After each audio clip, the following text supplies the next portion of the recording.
Welcome back to the channel, and today we're of course going to be discussing the great and exciting title that is Blackmyth Wukong, which completely took the entire gaming world by storm with over 2 million concurrent players just recorded on Steam, and we don't even have the numbers available to the players who are playing it on PS5 on day one and during that first month when it was released.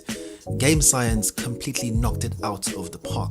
What an amazing first title to come out into the AAA genre space. When I first saw that trailer a few years ago, I was kind of skeptical on whether this brand new team from China would be able to deliver on such high expectations considering how well executed the original trailer was.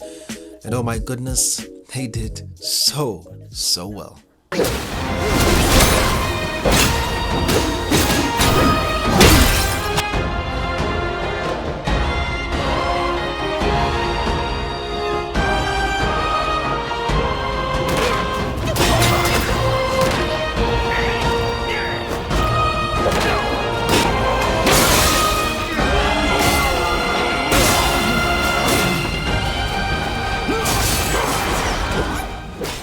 Okay, we've got a large blue guy here. Shouldn't be too much of a... Okay.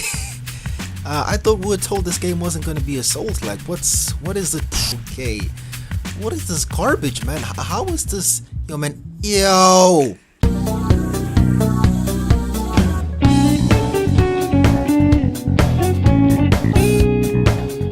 So, Blackmyth Wukong is an action-adventure game that was recently released just a few months ago on Steam and the PlayStation 5 consoles. Fortunately, if you're on Xbox, it still is not yet available to you, but from my understanding it will soon be released and all you other Xbox players will have the opportunity to finally play this game.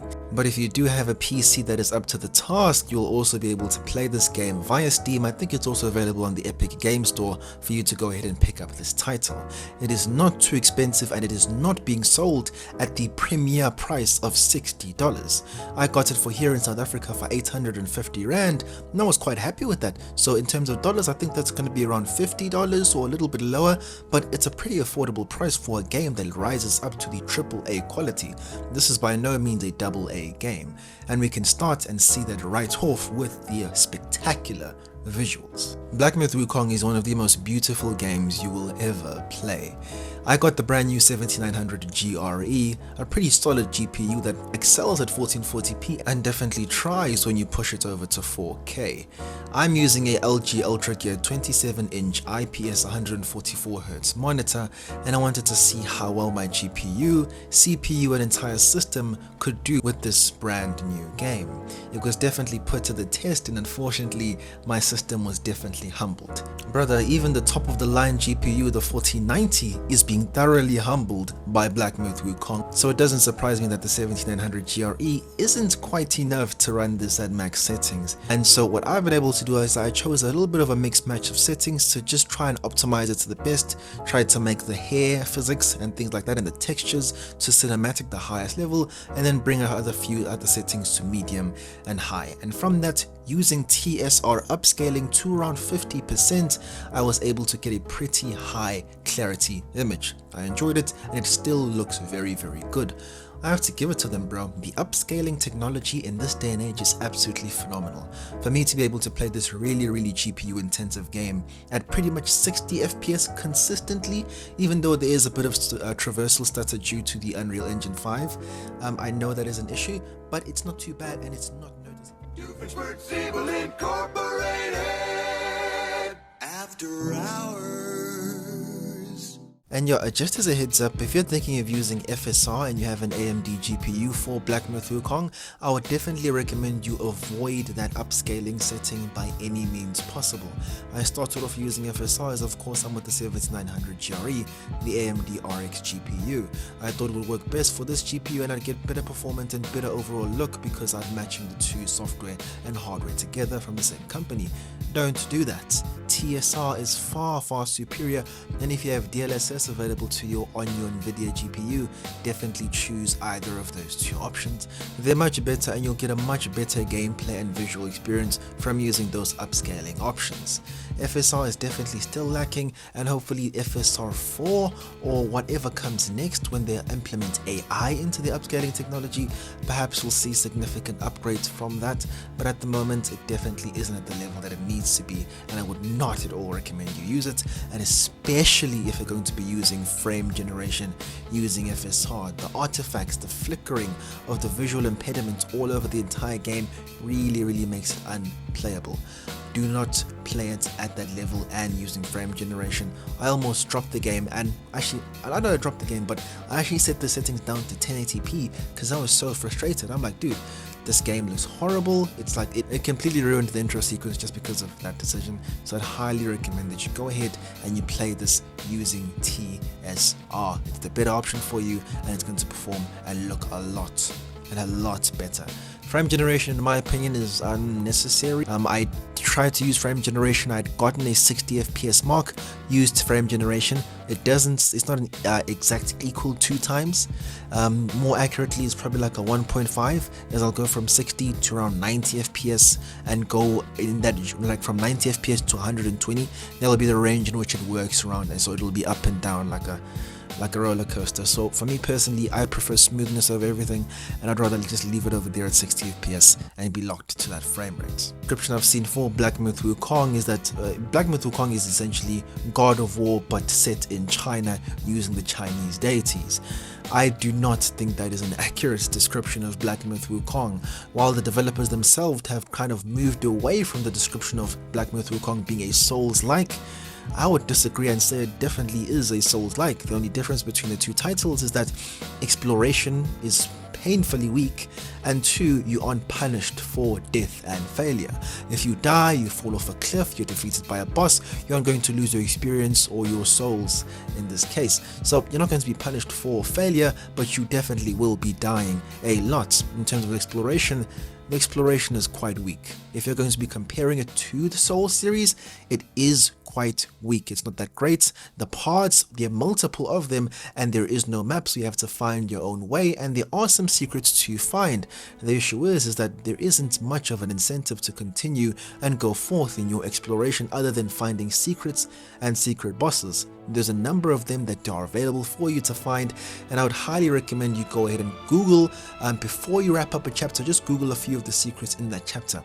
And I'll be honest, even though I'm saying that, it's unfortunate that you have to do that, because the secrets in this game, like usually games reward you for being a thorough player. If you look around and you explore every single nook and cranny, you'll be rewarded with secrets and cool secret areas from doing that. Being a thorough player in Blackmyth Wukong is not enough. Without some online guides, there are a number of secrets that I would have never found. For example, the secret bosses underneath the stand and waterfall, and all the other secret bosses that come afterwards.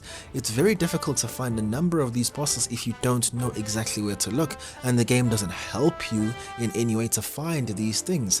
The invisible walls also don't help as well, is because there are a number of parts that you think would be explorable, but because of the invisible walls, you realize that, okay, I can't go in this area I can go to. It's really difficult for you to be able to grasp which areas are traversable and which ones aren't. This is a frustrating thing, and I hope in the next game they'll be able to remedy this issue and improve the exploration. I mentioned that there's a lack of incentive. What you will get is quest items, secret bosses, secret locations, secret quest items, and then of course the currency, but you won't find any armor sets. That's all done in your very own shop or found from you completing quests. That's okay, but it does kind of make the incentive to go the extra mile a little bit weaker. The only thing you're looking for is another boss and another challenge for you to conquer, which is enough for some people, but for me personally, the exploration in that sense becomes a little bit weaker, a similar issue that I faced in Star Wars Jedi Fallen Order. The gameplay is good, it's exciting, it's responsive, and considering the upgrade pods that are available to you, it is definitely a whole lot of fun.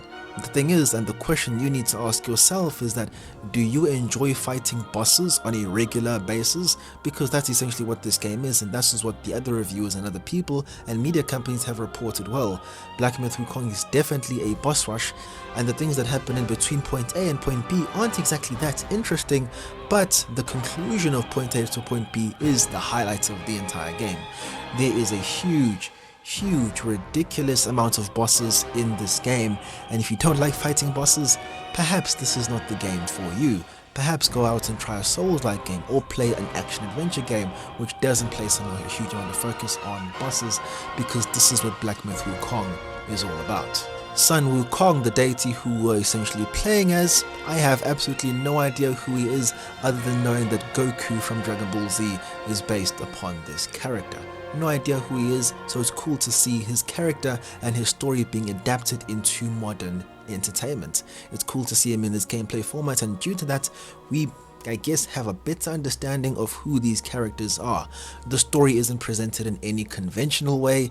It's, how would I put it, cryptic, but not exactly cryptic, more so confusing, as they do present a story to you, but it's disjointed in pieces, and I think if you don't have a really strong understanding of the journey to the West, you're going to miss a lot of things that happen. We've considered pretty much every significant aspect of Black Myth Wukong. We've considered the visuals, absolutely stellar, will bring your GPU to its knees, and if you're on the PS5 or the upcoming Xbox release, be prepared for a sketchy performance. I've seen some things from Digital Foundry. They're using frame generation at 30 FPS for the PS5 using the performance mode, and some other things that are problematic. If you're going to be getting that version, look out for these performance issues, but on PC, just ensure that you're ready to use the upscaling technology to its absolute fullest. We've considered the gameplay. It's cool, it's interesting, there's an interesting upgrade path using the pole vaulting, using the multitude of spells available to you. It is very, very enjoyable, and you'll be disappointed by the action, but the exploration is weak. Now let's consider this from a value perspective in terms of the paper.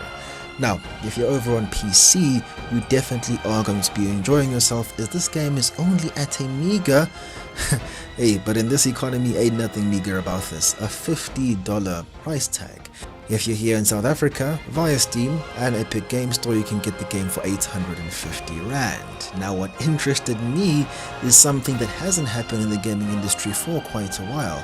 There used to be a usual significant price difference between PC games and console games, and this trend has actually returned surprisingly for Black Myth Wukong. The reasons being, of course, for PS5 and for Xbox, you'd have to actually, the studios would have to spend money on getting the physical copies of the game and all these other things, and they'd always be usually more expensive than the PC version. But this is the digital version, only available for $60 on the PlayStation Store, and that is the historical low and its current price.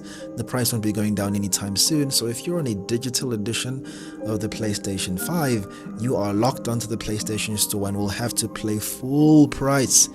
Now, if we look on over to how long to beat, this will tell us how much gameplay time you're going to be getting from purchasing this title. I do think, in my personal opinion, that the statistics we're getting from how long to beat are a little bit low.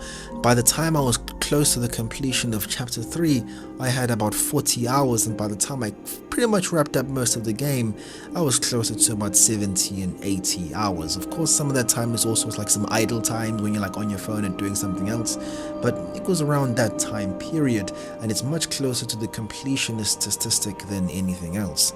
35 hours, that's probably if you just straight and only go for the main bosses and pretty much ignore a huge subset of the content available to you.